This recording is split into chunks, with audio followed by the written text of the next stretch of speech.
Hello, I'm Daniel, and welcome to the Emunah Project. I was driving along, as you can see, and a few thoughts struck me. One is that one might get the false impression that in order to be a righteous person, a religious person, I hate that word, but living a proper life, you need to remove yourself from life. You have to spend all day in a study hall learning and studying and getting all sorts of insights and books, and nothing could be further from the truth. Living a proper life means exactly that, living a life, because in Judaism, in a proper relationship with the Creator, that's where that happens. Judaism, for example, does not happen in a synagogue. It happens in the home. It happens on how you eat, how you dress, how you behave, how you act, how you treat people. That is the expression of Judaism, engaging in life, participating in life. One of the great things that the Baal Shem Tov, the founder of the Hasidic movement, brought to Judaism was that in order to connect with the Creator, in order to connect with God, you don't have to spend your life sitting in a study hall, studying Mishnah and Gemara and Shulchan Aruch and Halachas. You can serve God, you can connect with God with joy, with happiness, with singing, with dancing. It's not removing yourself from life, because that is a terrible price to pay.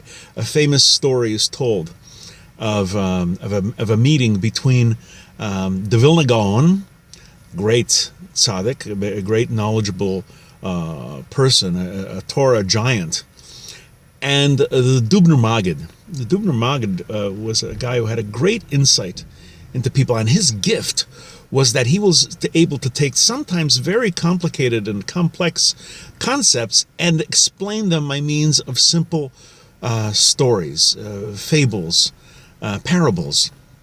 Well, one day, the Vilna Gaon met the Dubner Maggid. The Vilna Gaon said to him, "Yes, and you have this great insight into people, into mankind. So tell me, give me some insight into me. What are my flaws? What are my faults? What's wrong with me?" So the Dubner Maggid said, "Listen, you're the great Vilna Gaon. You're a great person. You're a gadol. You're a tzaddik. You're a righteous person. You study Torah day and night. You go to sleep. You wake up in the middle of the night. You're reading more Torah. You're studying. You sit in your study, surrounded by books, surrounded by the images of great tzaddikim from our times. You know so much,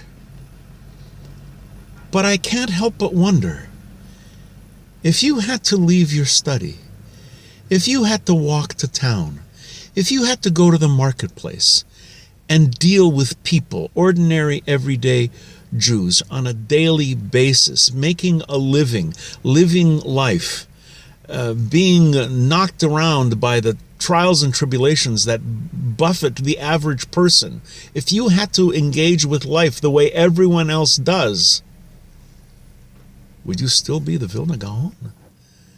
The way I heard the story, upon hearing these words, the great Vilna Gaon broke down and wept. You can spend your life in a study hall. You can spend all your days learning Torah, Mishnah, Gemara, studying the Baraises, all the commentaries, the Rashi, the Rambam, the Ramban, Ibn Ezra's, all the commentaries. You can surround yourself with the knowledge of the Chafetz Chaim and all these great people. But that's not where Judaism happens. Judaism happens in life. Judaism doesn't happen in the synagogue. Judaism happens at home, in the street, how you act, how you treat people. That is where the rubber hits the road. And it's not about removing yourself from life. We're not in some Buddhist monastery. We're not in some cloistered life somewhere, removed from life. Exactly the opposite. We have to engage in life. Judaism is about living.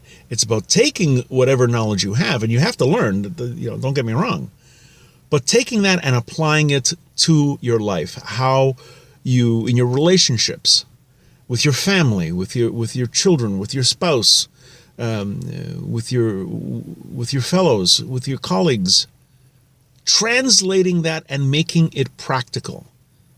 That is the point. Living a Torah life in the fullest. We're going to be doing more videos on the subject. Maybe not in my car, but again, this thought struck me, and I had to record it right away. Until next time, on behalf of the Emunah Project, I'm Daniel, and thank you too much.